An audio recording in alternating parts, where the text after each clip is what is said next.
I think we start out by saying how our hearts are broken. It's just one of those things where I'm constantly reminded, if my wife was in the room, she just whispers in my ear, where words are many, sin is not absent. So we want to make sure that we keep our words as instructive and as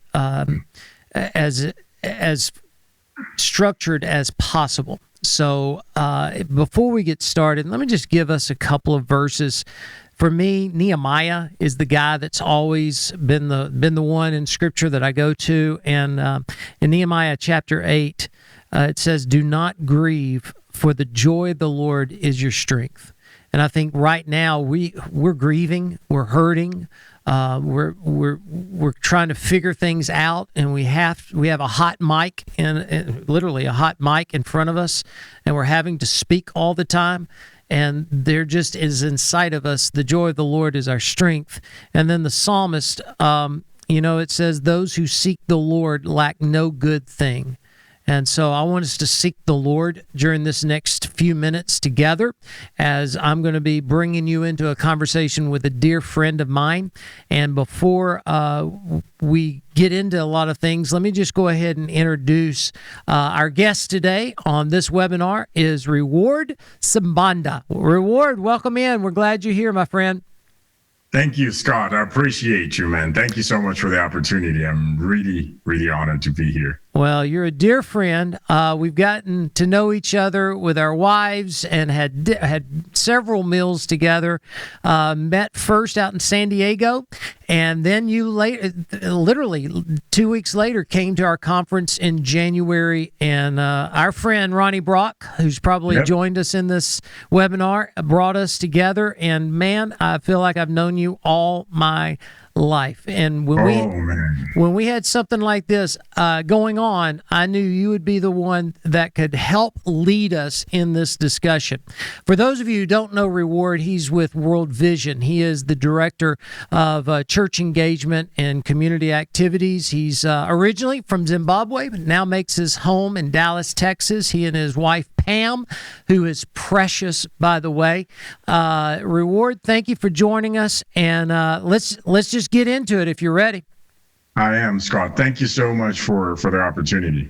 Well, you're going to see me less on this webinar than ever before. Why? Because I'm going to be taking notes myself. I feel like sometimes as a leader, you learn more by listening than just by speaking when you don't understand everything that's going on. So, Reward, I'm just going to ask you a question. You share from your heart. We're going to have this conversation, and just hopefully it'll be instructive to people who are listening in. Now, there will be a chance at the end of this webinar for you to ask your own question if you're a participant in this webinar.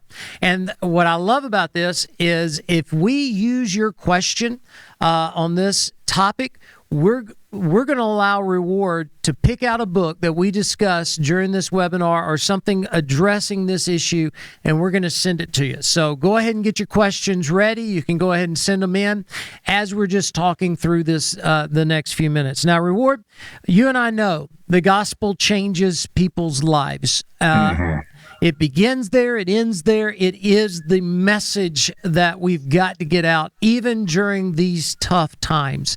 But I got to ask you, how in the world can we as leaders get to the gospel when everyone is so distracted and hurt during these times?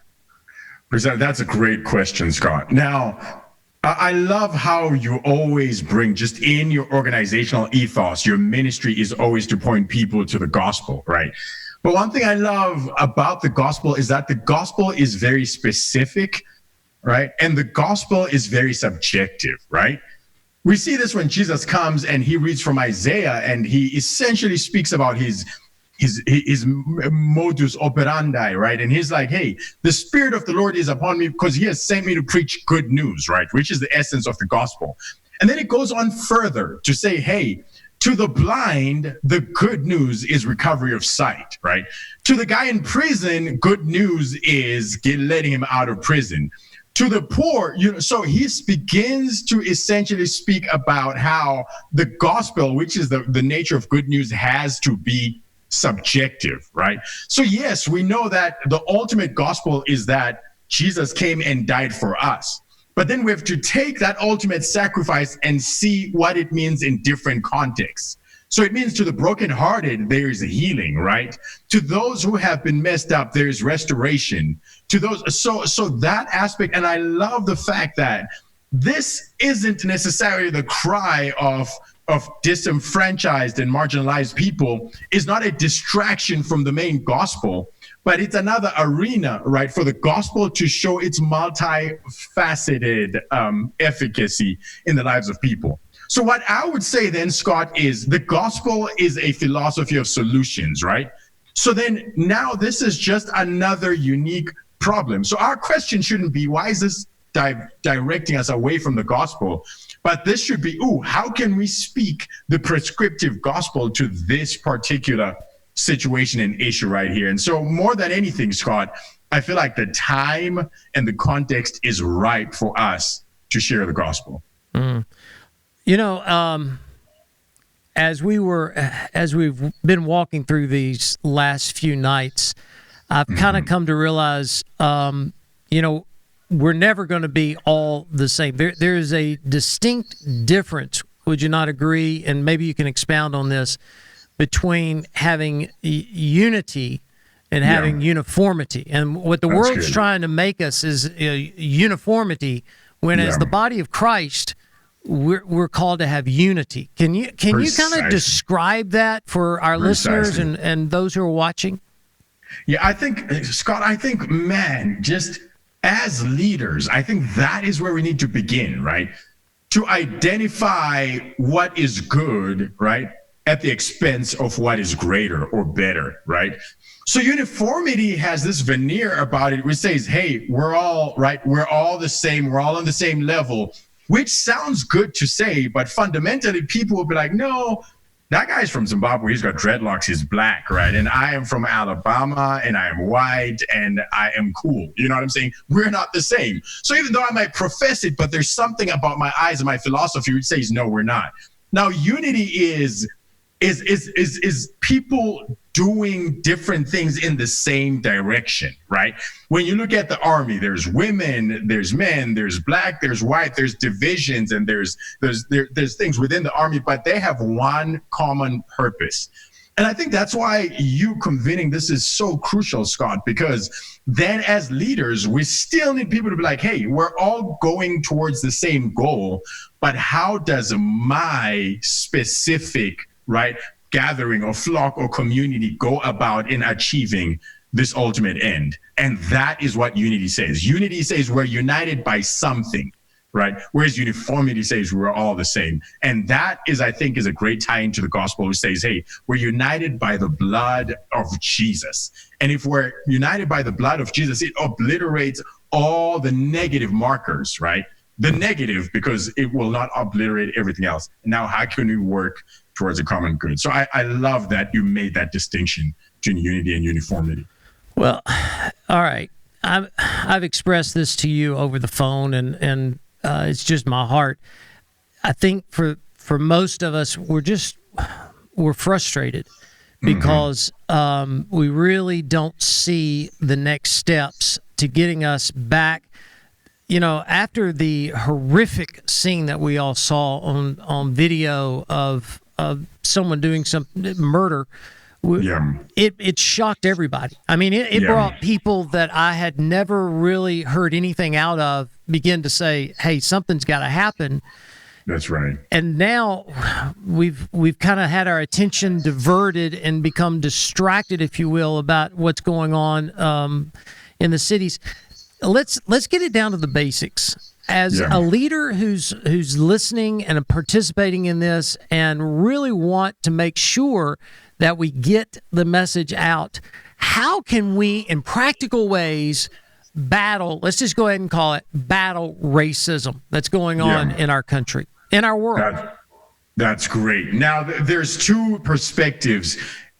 The prescription for leaders is different from the prescription for followers. And let me jump into that. And so I am going to speak specifically to leaders right now, right? And Scott, you've said this before in our conversations and in some of the stuff that you did. Like, if you say 5 things, you've really said nothing. You know what I'm saying? It's like the more you essentially speak and the more you kind of process and everything, it dilutes the potency of the main point of what you're essentially trying to say. So now, as leaders, right, we're called to speak out, but we are called to also preserve the integrity of the point we're trying to make. Whereas our followers are called to speak out and process, right? And they can do it however they feel led to process. But we as leaders are held to a higher standard. What do I mean by this? Right? We all witness this atrocious murder of an injustice. That's what it is. Beyond racism, we all agree on the fact that that was unjust and it was wrong, right?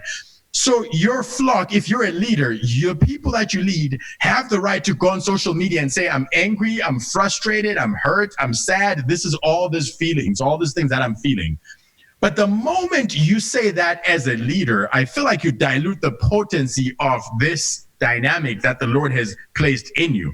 Because if I'm processing something and you are also processing the same thing and we're processing on the same plane, then there's nothing sacrosanct about the fact that God has placed you as a leader specifically. We see this shift when we look at the story of David. I think one of the most definitive stories, right, or junctures in his leadership is when they go out to fight, and when they come back, they find the cities in flames and everything is burning, and they've taken the women and the children.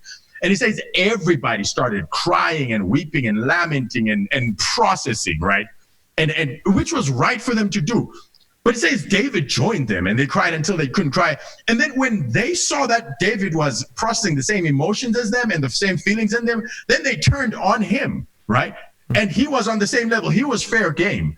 But it says he did something. It says he went away, strengthened himself in the Lord. And this is where I'm saying if David had had a community of leaders, that's where David would have gone, processed with those leaders, right?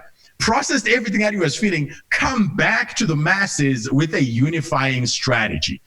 So I feel like where leaders have missed it the most is the fact that, right, we have wept with the masses, we have talked about our despair and our confusion and our disheartenment, and we just have not elevated ourselves to where they can still look at us for a solution. So yes, process, yes, vulnerability is important in context. But when you step out there, and Scott, you know this because this is how you lead, as the leader, you need to have one voice that is pointing people to. And that's what we see when we look at the civil rights movement, right? It was like, hey, most of the people that back then, like, let's talk about MLK, for example. He had his process. He had this and everything. He's like, hey, we're tired of this, but we will never do this. So he set clear parameters about how people should kind of go about it. And I just want to call God's people and God's leaders to that higher standard and say, never let your voice and the authority and the platform that God has given you be muddied by being on the same level field as everybody else. Yes, hurt, yes, grieve, yes, process, but go to your God, right? Go to your peers and come back with a clear strategy that still brings people to this book. And I think that's essentially how we begin to combat racism as leaders specifically. Man, that's powerful stuff. To me, I think the word, being the preacher, the evangelist, when I'm doing the interviews, when I'm out there, they always know I'm going to go to Jesus, and I always will. I mean, Jesus is the answer for the world today. But as Jesus changes our hearts, then I think as our mind is being transformed, not being conformed, it's the word intentionality. We have to be intentional about bringing forth change. It's not just going to happen. We've got to get involved. So as a pastor or youth pastor, and there's lots of questions coming in, we're going to get to those in just a second, but let me just go ahead and get probably the main question that I want to personally give to the people that are watching and listening today. What can we intentionally do now? I'm talking about this Wednesday night, this Sunday, to start making things intentionally change in our communities. Man, that's a great question, Scott. Here's the thing. I read something. It was about travel. You know, we kind of travel a lot with World Vision specifically, and I shared that on my forum, which is Blackbird, and it garnered a lot of conversation. I saw it was kind of like a bumper sticker, and it says, "Hey, travel is going to all these places and finding out that what you thought about people's culture is wrong." Right? Racism is just a manifestation. It's the fruit of a more insidious root. And that root is division and ignorance, right? If I don't know you, right, then I can believe every lie and every narrative and everything that comes up to you. That room for ambiguity is the grounds on which things like racism fester. For example, Scott, Ronnie introduced us, right? Mm-hmm. And then from there, me and you and our wives went out and we ate. And then from there, me and my wife came and we saw and we became... and we're part of like an incredible experience, right? Which was the conference. And then afterwards, I came to your hometown and I sat down with the rest of your family and we had dinner, right? Mm-hmm. And we laughed, we cried, we processed some things, and we did all those things. We weren't really crying, but you understand what I'm trying to say, right? We cried with joy, let me put it that way. I cried when I got the bill. I'll take it. That's a good one. That's a good one because hey, I ate a whole cow. I ate a whole steer that day. But because me and you, right, Scott, we were in community. You knew me, I knew you. You knew my family, mm-hmm. I knew your family. If something were to happen right now, you already have a solid case about. I don't know about every other black person about there, but what I do know is this guy right here is like this, and that. Right? Mm. I feel like the reason we're having such an issue with racism is that we don't have enough context where white people and black people can sit at the table, eat each other's food under the umbrella of friendship, right? Because think about it this way, we have gotten away. When Jesus was posed the racist question back in his day, in his context, he took it to the Good Samaritan, right? It came down to who is my neighbor? Your word says, be good to my neighbor. Who is my neighbor? And he says, hey, your neighbor is this person over here. All that to say, if I have a neighbor, Scott, and they have come over and I've invited them over and they've ate at my house, I've eaten at their house and everything. When there's a social disagreement, or rather when the entire community disagree, I will not go and burn down his house when I've sat at his table. So what is the practical, intentional thing you can do? Find a person who is from a race that is not like yours and begin. I'm not saying invite them to your table. That's naive, right? You don't know people and everything, but begin to have intentional interaction and intentional conversation. It could start with an apology. It could start with an empathic statement. It could be someone from within the church that you've just never talked to because your interests don't align, that you step up to. But the first part of being a good neighbor is intentionally approaching someone, introducing yourself, and then seeing where it goes from there. Yeah, I think that when you have friendship, when you have that relationship, the walls come down. I mean, I know you. You know me. Yeah. We're still getting to know each other, but I'm still getting to know Taylor and Caleb and other people around me. But when you know someone, you're able to kind of let your guard down. And quite frankly, you know, there are some times when I come to you and say, I don't understand.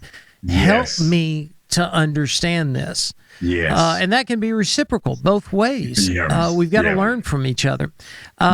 You know, let me ask you, I'm going to take one of these from the Q&A that's up there. The first one that came in was from Juan, and he asked, he said, how do we blend the message of justice and reconciliation with discipleship? I mean, making it more than just a one Sunday out of the year special emphasis, but blending it in that we treat all God's people equally, and we drive towards that we're all treated fairly, and that justice is colorblind.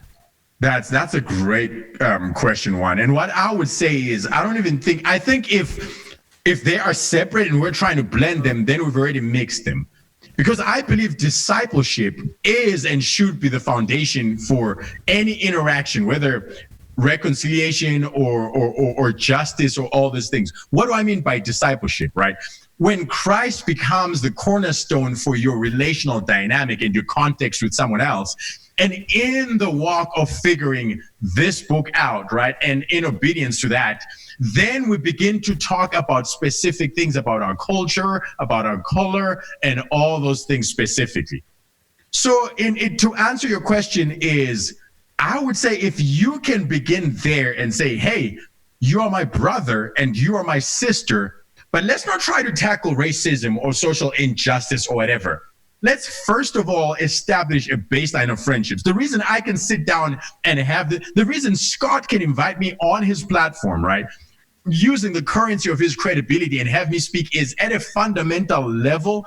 He knows I have his back and he has mine. And based on that, we can tackle issues. Today it could be racism. Tomorrow it could be injustice. And then the next day it could be financial or fiscal responsibility. Whatever it is, all those are variables. The constant is, are you in relationship? Are you walking with someone from another color and context? And is the basis for that walk the fact that we are all united by this God and his son and the blood that redeemed all of us? I don't know if that answers it, but absolutely it does. To me, all right, here's something. Help me with this. And I'm just going to speak for some of the ones that are watching and listening because we've all been there. When you're trying to discuss a subject and your heart is pure, but sometimes it's misconstrued. We've got a dear friend right now that is so getting attacked, but I know him. I know his heart. I know his life, and it's just not true. What are some of the practical ways that we can give the leaders that are a part of this webinar some practical suggestions of going, all right, this is the way you can get away from not being misunderstood and speaking on the subject? Because I know this week we're going to have a lot of student groups, a lot of churches. They're going to have to address this. You cannot avoid this subject any longer. And when you address it, not only does your heart need to be pure, your mind needs to be focused and be intentional. How can they avoid those mishaps? That's right. Misunderstandings come from a distance between what I'm saying and people knowing my heart and my intentions, right? Would you agree with that, Scott? Yes, sir. So what I would say to leaders specifically is, ideally, this should have been something that we talk about, to where now if we'd already done the groundwork and the framework, now if you put stuff out there, people will be like, I know his heart, so let me lean in and try to understand. Unfortunately, because we haven't lived our lives just as the Western world at a pace that allows for us to do that, now we're having to do it the harder way. And what I mean by this is, so the only way for you to not be misunderstood is absolute vulnerability. Set up spaces to where you can say a statement or a thought or a conviction, and then invite people, right, to push back on that, or to ask follow-up questions, or to ask clarifying questions, right? And then process with your people to a point to where they're like, okay, I get this. The danger of just being the kind of person that you send out a tweet and then you hide behind ambiguity, it's no longer the context or the time for one-way communication to where I speak and you respond. Now this calls for a dialogue. This calls for vulnerability. This calls for process. And so if you're not in discipleship dynamics and relationships with people, put yourself out there, say something, and then do what Scott did, and then open up a platform and say, hey, I'm ready to learn. What do you guys think about this? And then have that interchange and those conversational exchanges. And that is a practical step, I think. Well, okay. I want to remind you, if you're giving us a question, you can stay anonymous if you want, but you're not going to get the book that we're going to send to those who are giving us their names. But I understand some people may just want to stay anonymous. in this anonymous world. To me, it's time for us to come out and go to the forefront of this and start driving home some change. So I want to give one, it's a good question, an anonymous attendee. You know what, before I do that, let me make sure, because you made reference to this, a Blackbird. I hope people will take my word to say you need to go to rewardsibanda.com. You do a video. It's on social media, Instagram Live, but it is Blackbird, BYRD. Is that correct? Yes, sir. Yes, sir. Yeah. You've got some phenomenal topics on that. So if you hadn't discovered Blackbird with Reward, it is definitely worth your time. Okay, so let's get back to this. Here's a question. I'm sure it's from a student pastor who says, some of my students they need to do something more than just post on social media. I agree with that. But what are some practical things that they can do beyond just putting something out on social media?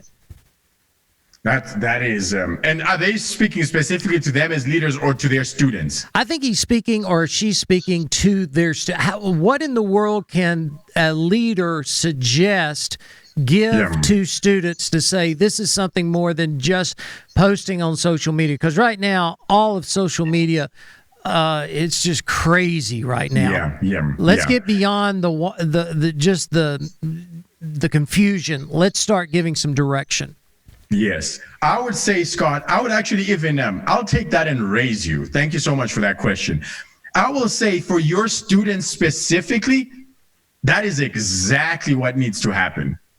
They need to go on social media and process in full vulnerability of everybody. Because if these conversations had been happening, the beautiful thing about social media is now it gives us a broader context to where if I'm born, right, and bred and raised in white suburbia, and I don't really mix with low income families and people just because our paths don't cross, through social media, right, I can throw out what I think is a solid conviction, right? But this guy over here thinks that is the most blatantly ignorant thing there is. But the fact that he can comment to that, and then you can comment, and we can have those conversations, which is why, Scott, I believe that our leaders should be the ones that we look for. So when your students are done processing, they should be able to say, hey, let's see what Pastor Juan says. And they need to go to your social media, Pastor Juan, and find out that you have a clear standard and well thought out strategy of unity and all these things. But where they are, it's good for them to process. It's good for them to ask the ignorant questions. It's good for them to have the hard conversations with their families and their peers and everything. If I may say something very unpopular, Scott, and I apologize in advance for this, I feel like right now, our generation has the most, or rather, we have the most attention on the racial situation or issue that we've ever had in decades, right? And now is not the time to stay off social media, right? Now is the time to get more voices going and get more conversations, and you share some things and people correct you on that, and then you go back and forth. As long as we know how to have civil conversations as Christians and followers of Christ, then our voices belong in the marketplace. Otherwise, if we distance ourselves and we take time away, then those things, and that's why I believe I heard today was like something called Blackout Tuesday. Yes. And this is my controversial statement. And what I wanted to say to a call of leaders is that is great sentiment, but that is bad strategy, right? Let's take a tip from Bartimaeus. The people were saying, don't bother the master and everything. Right now, all ears and all attention is on the racial conversation. We cannot afford to take a day off and be silent and black out. We cannot afford our influencers taking a day off from airing their conversations and everything. So I see the sentiment, I see the tokenism behind it, but it is bad strategy. Our nation needs to be processing together. Voices need to be coming out. Because the fact, if you're not putting it out on social media and you're not processing, it's staying there, it's festering, and it's mixing with other prejudices, and it's just not a good space for it. So good, bad, or ugly, everybody needs to be processing publicly, including leaders, except at a higher standard that says a clear path. So I see what you're saying, but I would raise and say, hey, let your people process the way they process, then you provide guidelines. Oh, that's so good. That's so good. That's the reason you're always kind of one of the first phone calls I make, going, "Hey, help me out with this." Thank you. And I think let me ask you this, because I so agree with you, especially that when I said earlier, I was hearing from people that I had never heard from before with racial social injustice, racial discrimination, and how I felt like we were going to be moving towards something that was going to be so generationally changing in our midst. Yeah. And then man, I will fight for anyone for the ability to have a peaceful assembly, to protest anything, and then it turned violent. What do you think needs to be done or could be done to allow the church to rise above the fray of everybody now becoming galvanized in the extreme positions and say, this is where we stand, this is how we're going to go forward? What is the voice of the church right now? How can we get that out there? Got you. Let me ask it in a way that you cannot ask it, Scott, but I can, right?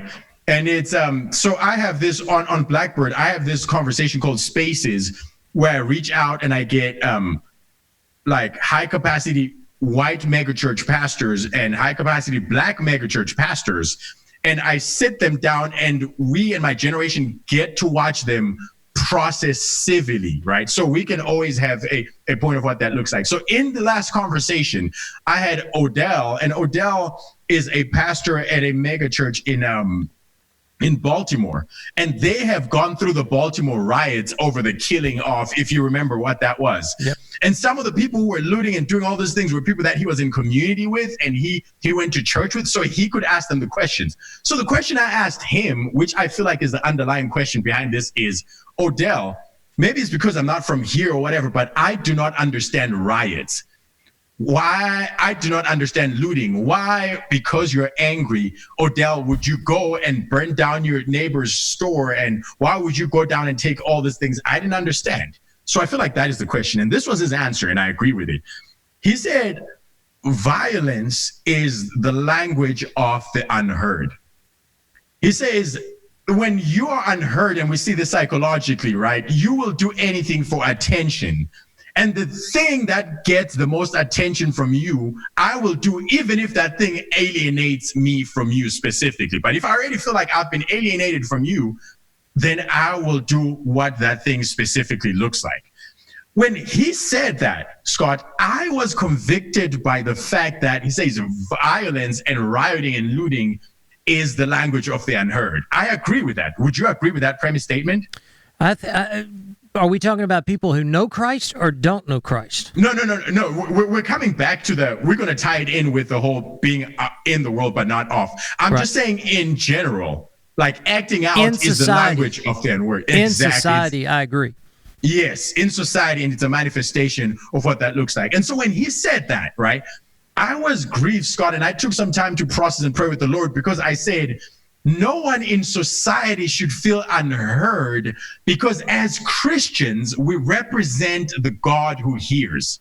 God's power claim is the fact that when people speak to him, he hears, regardless of your past, your color, your creed, whatever your beliefs. If you speak to him, he hears, right? And it says that even in 1 John. So as the people made in his image, I feel like a colossal failure for us as people of faith is to have a society that feels like they feel unheard, when we as the church should be listening. If I was in conversation with my neighbor and they felt heard, I feel like they would not go out there and feel like they have to burn down a Best Buy because no one is hearing them.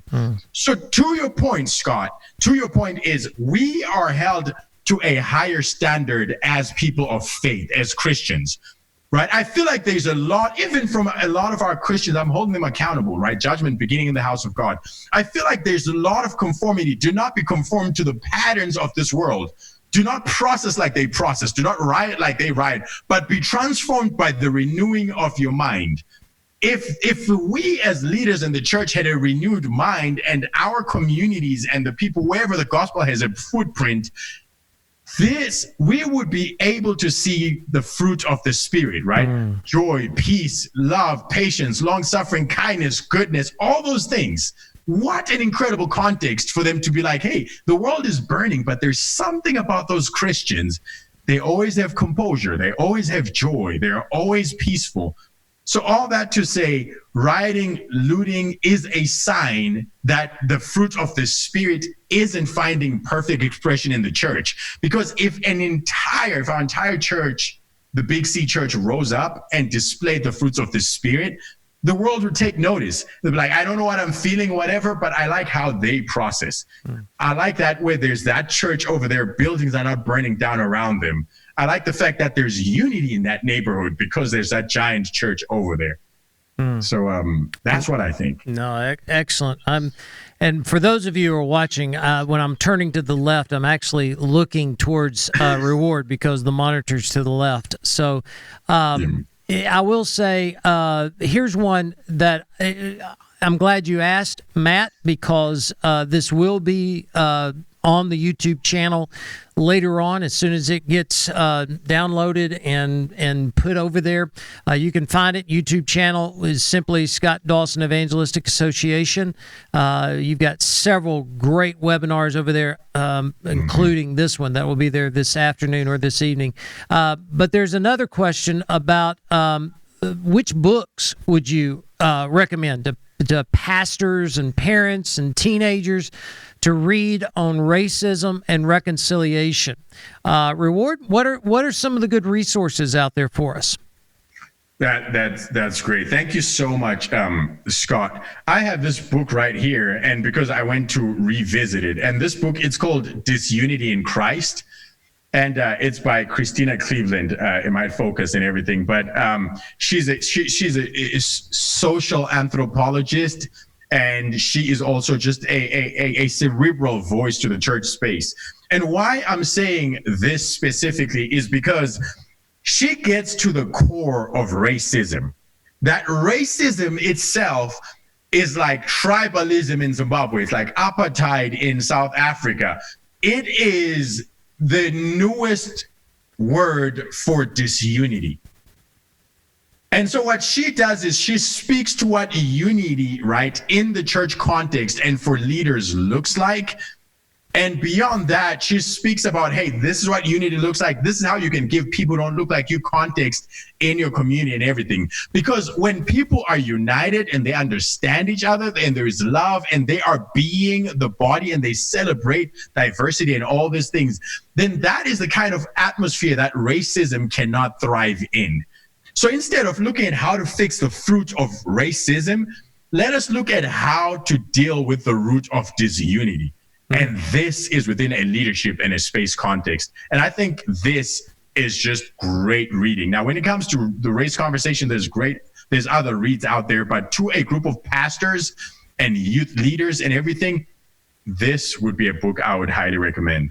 All right, and if you asked a question that we're using on this webinar, you're going to receive that. If you agree with me, Reward, but I think that would be something. I'll just order you a copy when I order mine because I have not read it yet, but I want to. All right.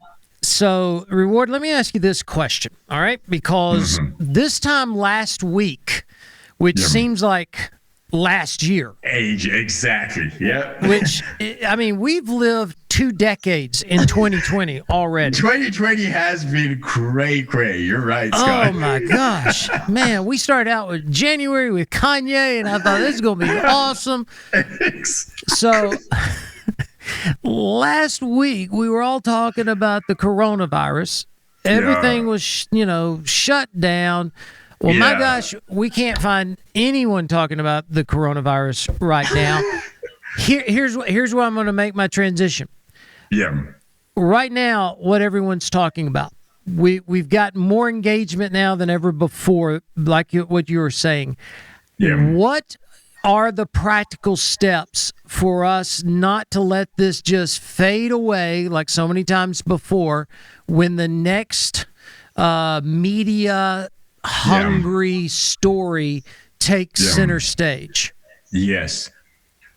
Scott, 2 ways to guarantee the longevity of this as a cause and not just a hashtag. Wow, right? That's good. Thank you, sir. Number 1, build accountable relationships.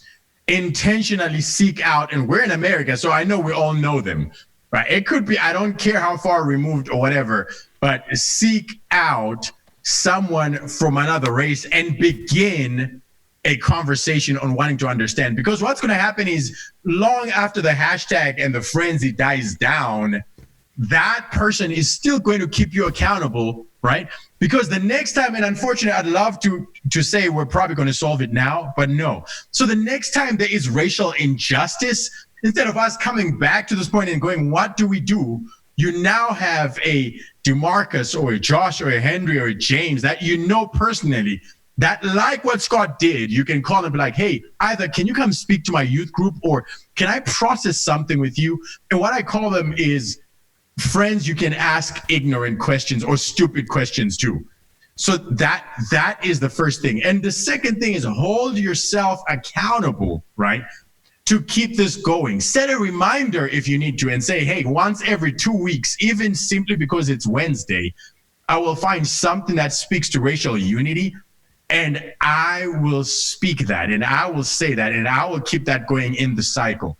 But if you're in conversation with and in covenant and walking with someone from another race, they will hold you accountable to that. All right, I'm going to follow up with a question from Philip, who I think is kind of going along with this. And I don't know where Philip serves, but we're going to answer your question, Philip, about growing a more diverse youth group with a group that is uncomfortable with other races. I mean, sometimes you have to deal with, as a leader, we understand we deal with where people are, and then we lead them to where they need to be. So if you're dealing with a youth group or a church that's a singular race church, and let's just leave it at that. How do we start to build diversity? Got you. Great question, Philip. And I'll start by absolving you of unnecessary pressure. If your city or your town or where your church is not diverse, then that is essentially what it's going to be. The church should always reflect the neighborhood it's in. Right. Now, through media and everything, you can try to figure out diversity. But if people are driving 2 hours, if Black people are driving 2 hours to come to your white church, or white people are driving 2 hours to come to your Black church, just so you can have diversity, I feel like we've missed the point there. The church, I feel like, should exist to serve and be the footprint in that particular community, and which means it will always look like that. So for you, diversity shouldn't necessarily be about color or melanin representation, right? Within your corporate expression of worship. But diversity should be a cause and a value that you champion, even within the context of your church. So whether or not Black people come or not, but your white people need to know that my pastor or my leader has Black friends. Sometimes we have Black people come and speak to our youth group, and we have our people ask them questions. And hey, then when something like this happens on a national level, right, you as the white man can process with your white people, or you as a Black man can process with your Black people without the baggage of, I am just caving to societal pressure. As long as they know that a value in your house is diversity in philosophy and culture, and you champion racial justice, then that diversity does not have to manifest in your gathering specifically. So to you, Philip, as you make those friendships with other African-American pastors, and as you share their stories and their sermons and their books and everything, then you will find that you will have the most diverse group of white people, or the most diverse group of Black people there is, because diversity is essentially a philosophy before it is a practice. Man. And if there's ever been a call for believers to look with a soul consciousness, it's right now. Yes. To treat people as souls. And then all of a sudden you're beyond the color of someone's skin. You're looking at someone's eternity, either to have fellowship forever or to save someone from an eternity apart from God. Exactly. You said something earlier, and honestly, I'd not really thought about it, but it was when you and Pam and Tara and I, we sat down, we broke bread, we started getting to know each other, and then you came to my home. It's just one of those things where I'm just going to challenge the people that are watching this and listening to this and wondering where do we go from here. Be intentional right now with someone of another race. Invite them to dinner. Invite them into your home. That'd be the perfect thing where it's not a party, where it's all superficial, but where you're breaking bread, you're getting to know each other.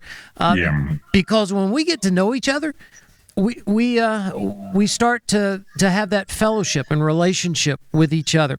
So that's right. All right, let me ask you this, Reward. You're dealing with youth pastors and pastors. If you would just kind of look into the camera, give them from your heart your take on what is the cure for racial injustice in our world today. Straight from the Bible, straight from your heart, unrehearsed. I just want you to share from your heart to theirs. What is the solution? Thank you so much for that, Scott. So here's the solution, right? And I'll reverse engineer it from the book of Revelation, right? In the book of Revelation 9:7, John sees people from every tribe and color and creed and race. Wait a sec. Are you telling me we're going to have black people in heaven? Are you telling me we're going to have black neighbors or white neighbors in heaven? Precisely. That's what I'm telling you. They were all dressed in white. What covered them was more important than what separated them. And in the light and the context of what covered them, right, was that. So I want you to force you to stop thinking, hey, we have to all look the same in everything. We have to solve. This is something that we will have to. Now, to go until heaven. And that's why it's such an important conversation to have. Now, let's look at our Christianity comes from a Judeo-Christian background. And we see a lot of the parallels of how our society is. As a nation that was founded on biblical values, we draw some parallels on the nation of Israel in its formative years. And I'm going to share 3 scriptures real quick and make my point, right? First of all, in Deuteronomy 12, verse 8, we see Moses saying, "You shall not do according to all that we're doing here today, everyone doing whatever is right in his own eyes." So Moses, as a leader, right, as a leader, he gives them a warning and saying, don't do this to where everyone does what is right in their own eyes. And then we see Israel go through all these ebbs and flows to where every single time they had a strong leader, their morality was strong, and every time there wasn't. And then in the book of Judges, over a space of 300 years, they go into the deepest darkness, right, that the nation of Israel had ever seen. And what was that? It keeps coming back to this one phrase right here, Judges 17, verse 6, and Judges 21, verse 25. This is the phrase: "In those days, there was no king in Israel, and everyone did what was right in his own eyes." Anytime we as leaders do not take a definitive stance for what is right and against what is wrong, the world will then determine, and everybody is left to their own perspectives and their own mindsets.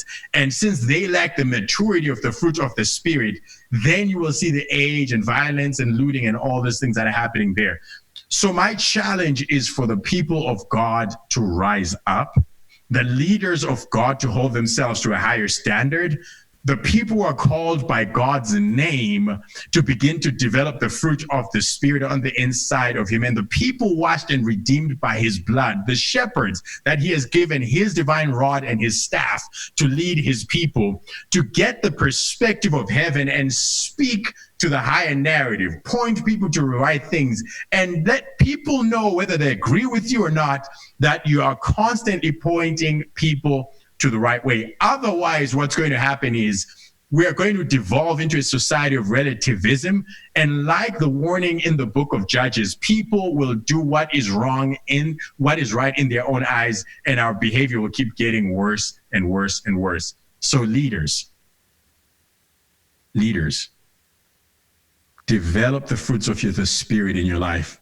then rise up with a boldness that was blood purchased for you and begin to declare what is right to a generation. This is not the time for us to shy away and to hashtag and follow specific agendas. No, this is the time for us to agendarize the fruits of the Spirit: love, joy, peace, long-suffering, kindness, goodness, faithfulness, self-control, and all those things. And let people see that those people, there's something about the way they act and they process, which is infinitely higher than where they are. And if we as a society need to go higher, we need to do what those people are doing. So that is my challenge to a call of leaders leading this generation.